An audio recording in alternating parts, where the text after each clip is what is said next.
I am so thrilled, excited to welcome the next and 46th President of the United States, Andrew Yang.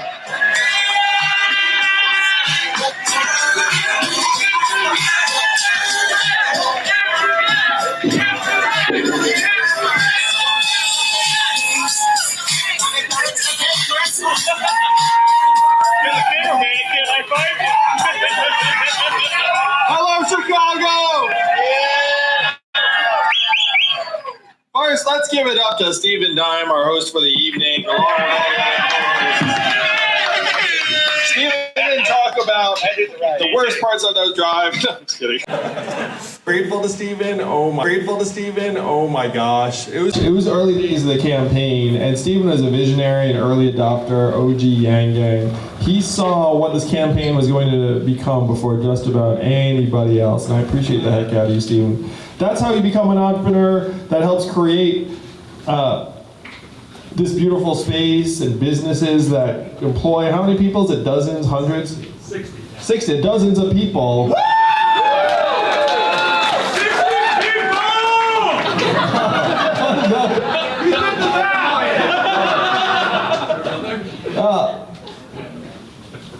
How many of y'all are entrepreneurs? I sense it's a very entrepreneurial group. That's what I'm talking about.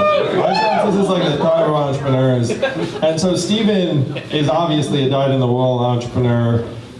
My campaign team is comprised of a very, very high proportion of entrepreneurs. And it's entrepreneurs who see what's possible. And I was joking with someone earlier tonight that there are two things to try and make something happen. Number one is you say someone else will take care of it, which almost never works. And then the second way is say, I guess I'm gonna have to make that happen. And that's really the impulse that drove me to run for president, where I've been around the block enough over the last number of years to realize that our system is not going to heal itself.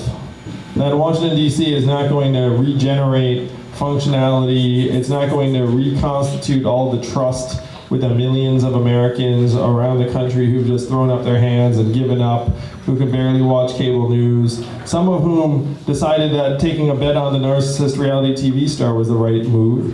And that to me was a giant stop sign, a giant red flag to say, okay, this is not business as usual. Civilization is reaching something of a precipice and the erosion is accelerating. And again, if you want to do something about it, you could be like, well, DC will figure it out. Or you say, you know, what are the requirements to run for president again? Right, and you look at the documents and being like, 35 years or older, check. Natural born citizen, check. Those are the only requirements. I was like, interesting. And then I go to my wife and be like, hey baby, I think I'm gonna run for president. And then she was like, that's nice, pass the salt. Didn't take it seriously, and I was like, interesting. But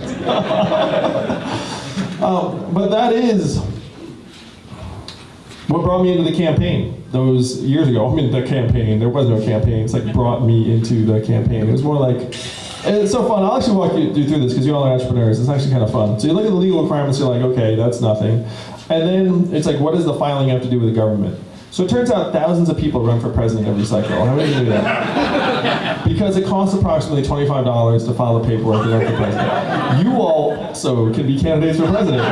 Very, very straightforwardly. What you do is you send in $25 to FEC, and then you are now a candidate for president. $25 for president? Oh, it's really quite fascinating. So it turns out running for president is almost entirely media construction. So of the thousands of people that file the paperwork to run for president, obviously you don't hear about just about any of them. So who do you hear about? You hear about the people that the media takes seriously as a candidate. And I thought that I had enough raw material, primarily a compelling message that would get me into that media orbit. I also thought that being the first Asian American man to run for president as a Democrat might be helpful. Little did I know. Little did I know that that was actually not going to be as much of like the media magnet as I thought it was going to be. So I thought, okay, what are the requirements? Done. And then I have to go out and raise money. So like all of the entrepreneurs here in this room, or most of you, because not all of you had to do this, you send a message to your friends, but you don't send a message because that's not going to work. So what you do is you schedule lunches and coffees and calls with your friends, some of whom you have not seen in quite some time. And you'll be like, hey, what's been going on? Yeah, it's good. So I think I'm going to run for president. You have to donate $2,800 to my campaign.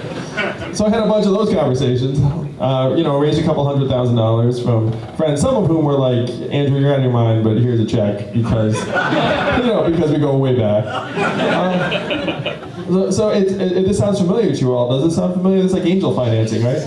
And a lot of people who are your angel backers are just going to give you money because you're their friend and you asked them and you did something similar for them. Maybe it wasn't money, it was something else. So that was where the first couple $100,000 came from. And then New York Times did a piece on my campaign, and then you just keep grinding forward and you keep accruing the elements of a campaign.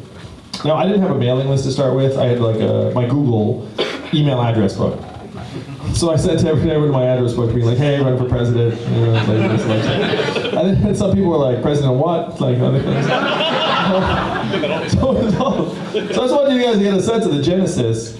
And it was not quite this janky and early by the time Steven saw the vision, but it wasn't that more advanced than this. Honestly, I can tell you so many stories.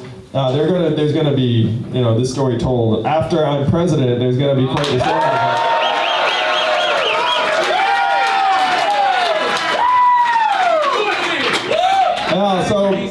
So the early days, I'm grateful for on so many levels, and I'm grateful particularly to the team members who decided to quit, in some cases very high-paying jobs, to come work for this campaign. And I joke, but it's true. No one in professional politics was like, oh, I'm going to get on the Andrew Yang campaign. This is going to be my trip to that plum job on Capitol Hill. I've had my eye. It's like that's not a calculation. So everyone who joined the campaign joined for the same reason you're all here tonight, because they believe in the message and the mission.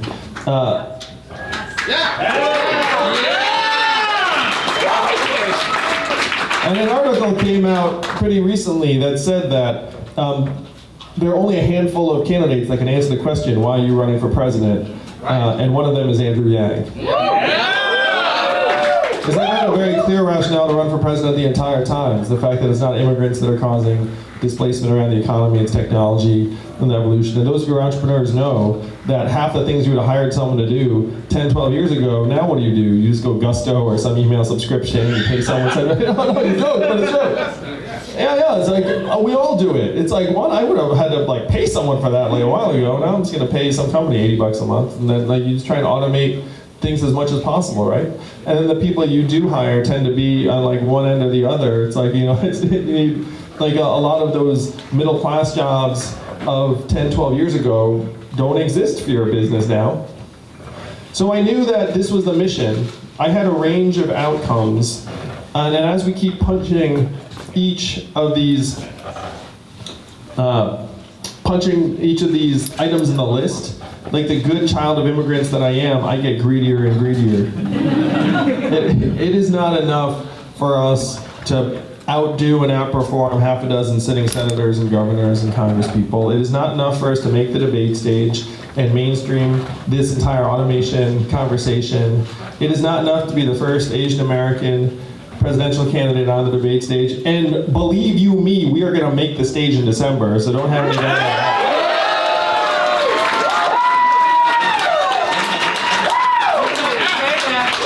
None of these things is enough, because as with everything you've done in life that you care deeply enough about to devote years of your life to, the plan is to win.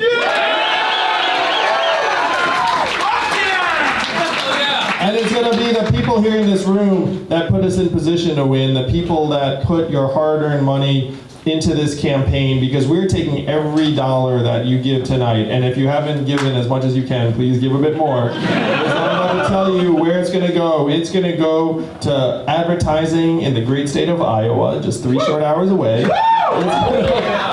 It's going to go to advertising in New Hampshire, a little bit more than 3 hours away. I was just there on Tuesday and Monday. Crowds bigger than ever. And one of the greatest signs is I asked, hey, how many of you have seen me speak before? It used to be a lot, now it was like a little. And then it was like, how many of you seen ads on television? And then like all the hands went up. So you see how it works. Like they see TV ads, then they see him coming to town, they're like, oh, check that guy out. And he seems like he has some interesting things to offer. That means it's working. And this really is like a startup that way, because you all get that feedback from your market. Like if you've got the restaurant, you walk around, you like figure out what's working, you figure out the menu items, you say people keep ordering this and not that, people keep like telling their friends about this particular thing. It's the same thing in this campaign. The energy is growing, we're gonna grow and grow, we're gonna peak at the right time, and we have a chance to shock the world and make history and move our entire country forward on February 3rd.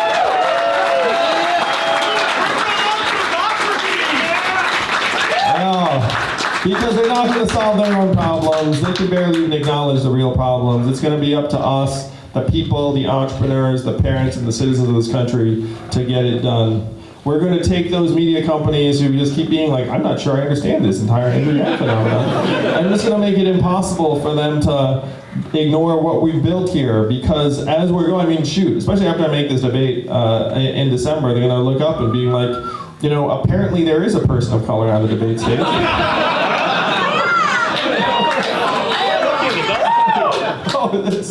I'll tell you guys this joke. It's like, I was like, we're about to find out if Asians are white.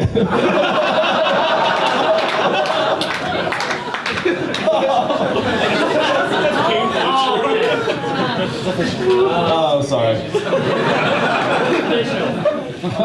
We're all thinking. Were you thinking it? Yeah. I mean, apparently the media, it's like some of the stuff they're talking about. It's just it's like, have you grown up Asian in this country? It's like, right on, you'll see. It's like, it's definitely its own thing. You know what I mean? I mean, you all know what I mean.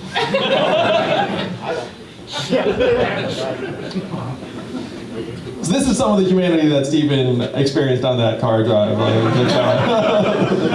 6 hours. So I am just like you, a builder, an entrepreneur, saw the problem, said there's only one way to solve them, and that's by taking control of the government and start rewriting these rules to work for people. There is no other way. And this is from someone who, frankly, has a natively, moderately low interest in being a politician, and recognize the limitations of government. But we have to face facts. At this point, the almighty market is just running everything, and it's running everything in a way that's going to end up leaving more and more people behind. And there is no way that you can actually arrest this process and reverse it, much less reverse it, unless you have a government that has its act together, that is putting the resources into different areas. There's no other way to do it. And when you realize this, then your set of rational options shrinks very, very quickly.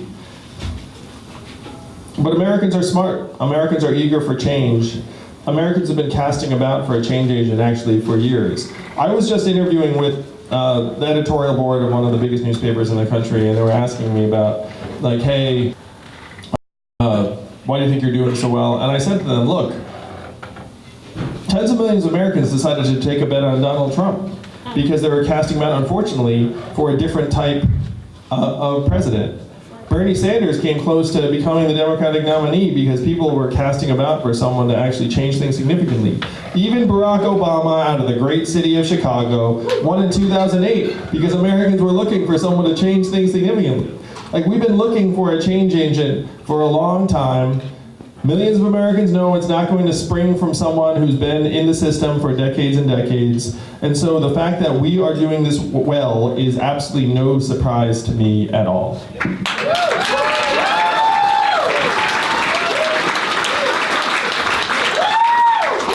And so I said this to the editors of this, massive newspaper, and you can almost see them being like, is what he's saying true? Oh, I wish we could do like one of those, it's not Stranger Things, like Stranger Days thing, where someone could just like jump in my head and just like download all these experiences of the last number of days.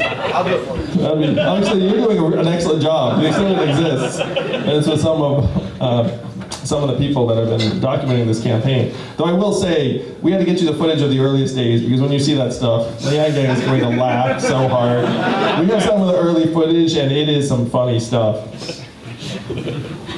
Improvement! Thank you. It is an improvement. This is an improvement. OG Liang Gang, though. You know, Oh, it's OG Yang Gang. It's beautiful. It's beautiful just like the early days of this business were beautiful. It's beautiful just like the early days of all of your businesses were beautiful. You know what I mean? Like when the business was just like an idea, or you were literally just thinking, it's like, oh, what are we going to name this? Like things like, you know what I mean? How many of y'all are parents like me? I liken starting a business to having a child. It's similar to that, you know? It's like, I actually had this list in my book, and if you haven't seen it, it was like, ways being an entrepreneur and raising a child are the same. And it was things like, nobody cares as much about it as you, the first 2 years are miserable, everyone lies about it, everything costs more than you thought it was going to. And I compared raising a child and starting a business to a series of like just jumping out a grenade and waiting for it to explode, and then just like looking around and see if everything's okay. And you're like, all right. And then just wait around and do that again and do it again and again and again for a period of years. Parents are laughing at this. Entrepreneurs, you know what I'm talking about. It's like, oh, let me jump on that one now. But if you do that for a period of time, sometimes amazing things happen. And I would say that this campaign has the opportunity to be the most amazing story, not just in American political history, but perhaps one of the most important and amazing stories in the history of humanity. Yeah.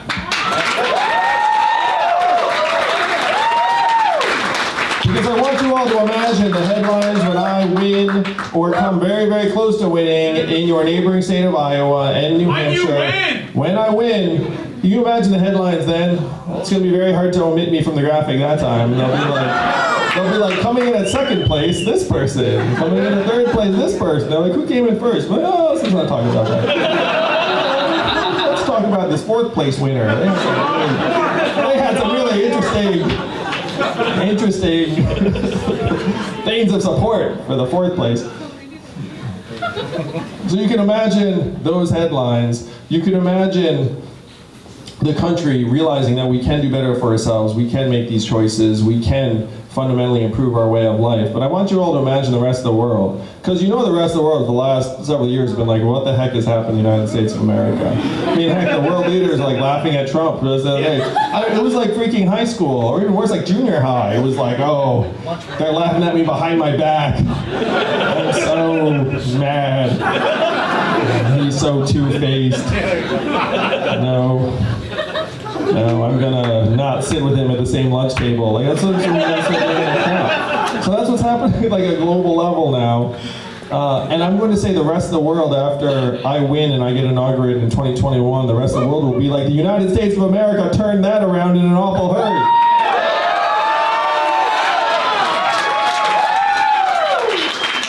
And so that's going to be this incredible emblem to the world. And then when we start actually putting more economic resource into the hands of our people, do you think other countries might follow suit? Yeah.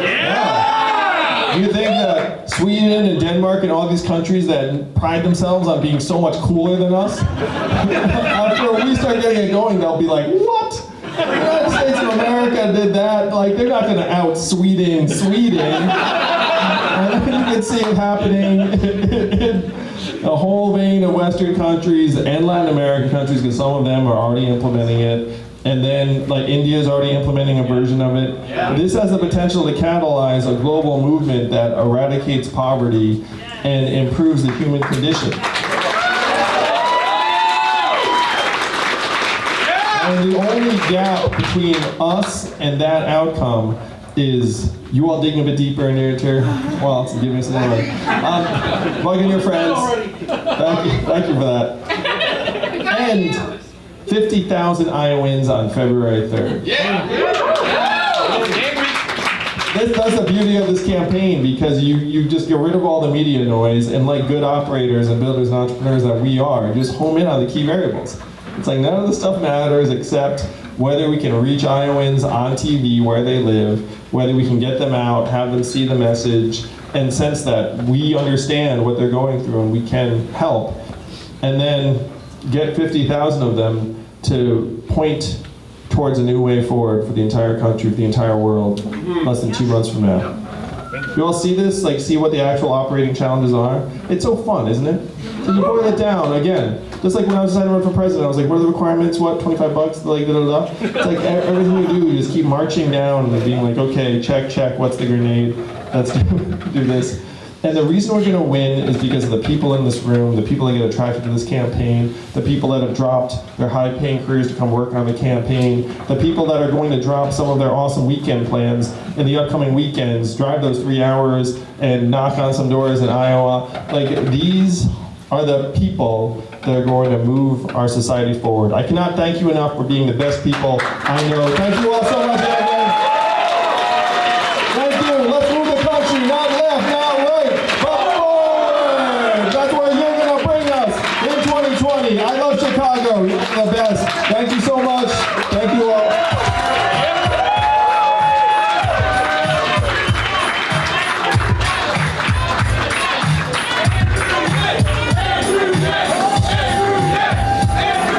Thank you for watching. We hope you enjoyed. And remember, we're trying to raise $20 million for Andrew Yang in Q4. So donate below using our secure Act Blue link. Put the money in our hands. Put the money in our hands. Put the money in our hands. Can we afford it? Yes. Will it cause inflation? No. Is it awesome? Yes. Is anyone trying to make it happen? Yeah, that guy.